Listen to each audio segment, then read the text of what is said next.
Whether you ask me or any Bear fan walking down the street or anybody up there, I don't think anybody's in agreement about what he did pre-snap, and I don't think anybody's probably in agreement with what he did post-snap. To me, I would hope there would be a conversation that nothing is acceptable.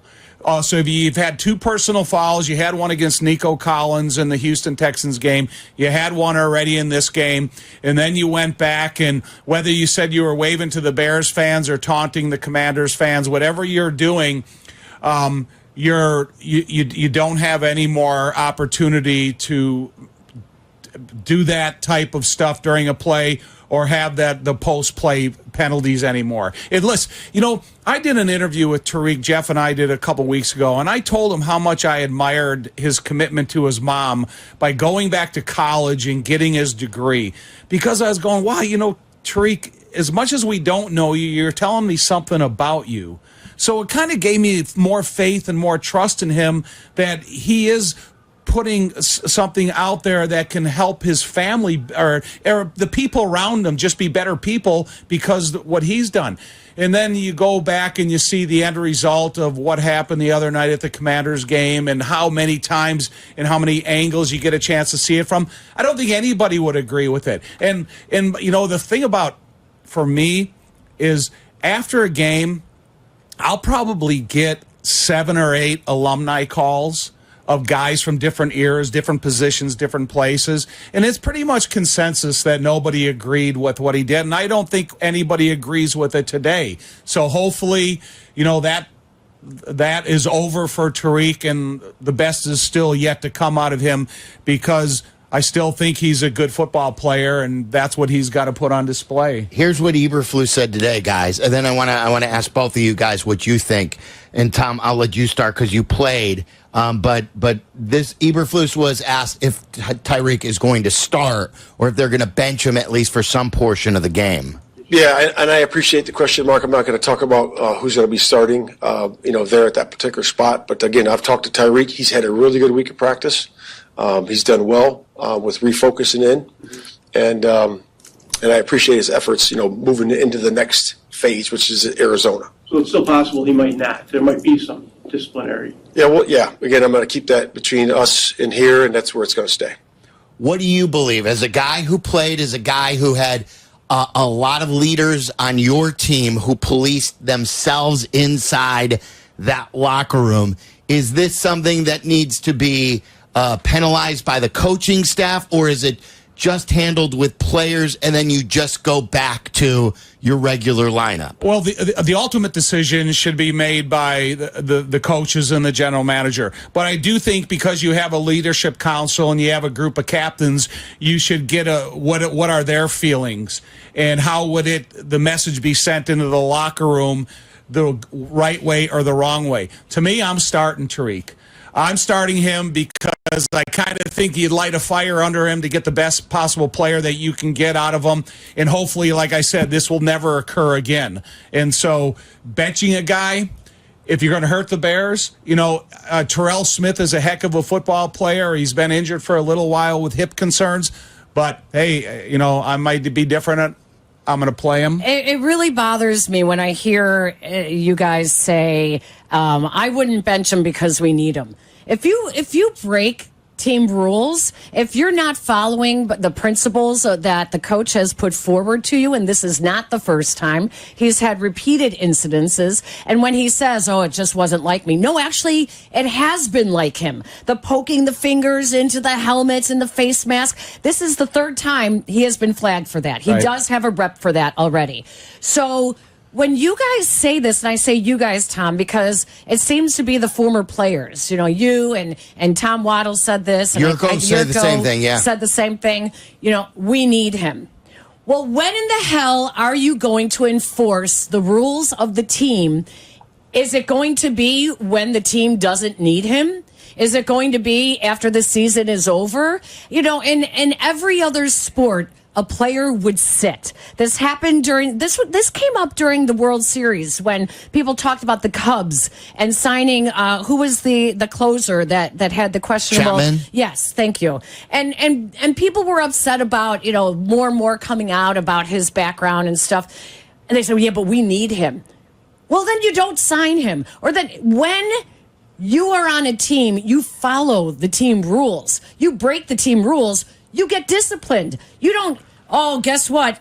We need you, so we're going to just slap your hand and then, hope that you don't do this again. That really, really bothered. If I did that with my kids, and I get it, this isn't kids, they would keep doing it. What would your discipline be? I would sit him for the first couple of series.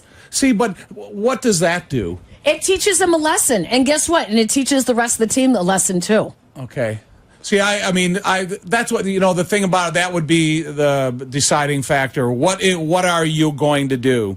And to me is if you didn't start him for a period of time and then put him in the game, is he really learning anything? Would you have the luxury if you went out there and you were winning this game by a large margin the whole game and you didn't play at all? Would that affect him? Well, did Nate Davis? They quite obviously benched Nate Davis because of his effort. And they said he would rotate in, and they did bring him in, but not until the second half. So did it change Nate Davis? You're right. Maybe not, because he hasn't won his starting job back. But I just feel then, why do you have rules as a team if you do not enforce a punishment? Well, I don't know if it's you're letting the players run the team then. And I see both sides of this. I lean more towards Tom's thinking, because I think an artificial penalty of just a couple series is really just punishing for the sake of punishing, Peg. Because what rule did he really break? He embarrassed himself, and I get, if you want to say he should be benched because of performance, because he's costing the team with penalties, and he's costing the team by the end of the game, and they're better off with Terrell Smith, I'm fine with that. If you think you're better off with Terrell Smith and he should be benched, like they thought Nate Davis needed to be benched because they were better off with another guard, I don't think, though. I think the players inside that locker room have handled it. And I also believe he's been embarrassed by social media and by the fan base. And you don't need, this is very collegiate to me, where Johnny Manziel missed a half one game and then he got to play in the second half. What is that really teaching? Well, the NFLPA, first of all, would not let you do that. That's what I'm saying. So it would have to be performance-based, because they won't let you just bench a guy. There are very specific rules on how you handle discipline within a team. You know what's crazy about it? As long as we've all been covering Chicago sports, this is the first time we're talking about this instance. Because other crazy instances that we've talked about that have, factored or filtered into a football team, maybe it's happened before, so there's other examples how to go about conducting your business. This is the first time that we've ever seen. The first time that they lost on a Hail Mary of that, and the first time that with social media now everybody has their camera in 22 different directions, and a couple of them happen to be on Tariq. So it's not like we have a bunch of examples to kind of good point. Yeah, we're all trying to figure this thing out as we all go along. Yeah, exactly. But we would have found out with the all 22. I know, I know that, but I'm not saying we don't have examples from other teams where guys have been walking with their back towards the line of scrimmage and the ball is snapped and they're still, going through the, looking at the fans and everything. But so then, Tom, you're saying that that what leads into it is the peer pressure of the public knowing about it, when there's quite certain that guys have been disciplined behind the scenes without us knowing about it back in your day because of stuff that they did. But we don't know about it because there's no cameras, right? But they were still disciplined. So now you only discipline him because people see it and because the cameras are out and it goes viral? Kind of. Because really? Because it is a story, and every time that they go to the podiums now, the coaches, they get asked about it more than once in just different forms of sentences. So I think if they would have said, "Oh man, no one ever saw it, no one ever brought it up," Tariq, we're gonna come into my office. We're going to tell you that if you do it again, you're not going to play for the Bears. You're really jeopardizing your future in the NFL, all this kind of stuff. And now when you go out there, you do not have any more freedom. You do not have the luxury of committing a post-snap personal foul, any of that type of things. And it's hopefully the same things that was said to him this week. Yeah. So 312-332-3776. I figured this would be a good topic for today. Bears fans, what do you think? Matt Eberflus would not commit. I have a feeling he may miss a few series. I don't love it, but I'm not going to rage against it either way. But I am more in Thayer's camp. I'm not calling for any sort of penalty. I feel like those veterans inside that locker room probably crushed him this week. And now they're on the route to building him back up because this is a talented kid who football means a lot to, and it's time to salvage his career. Like, you don't want to crush this kid and make things even worse. Like, you make it known that you screwed the team. You made a terrible, terrible mistake. Awful. You apologized for it. We're going to make you earn your spot back within the locker room, and now we're going to build you back up to do so.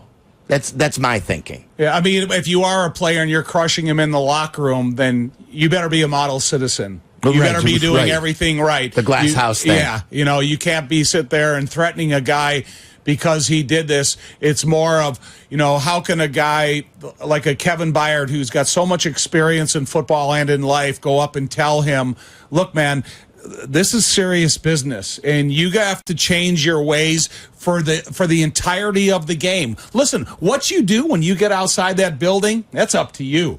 But when you're in this building and you're on the field representing all of us, you got to be one of us. Okay. 312-332-3776. We'll take all your calls coming up. Thayer's in studio. Peggy's in studio. Waddle is, we got the day before his daughter's Angela's wedding, so he's in Florida. That's why he's out. And we're talking Bears. Why aren't you going to that? Because it's in Florida. So what? You can go to Arizona, but you can't go to Florida? No, because I got work. Holy smokes.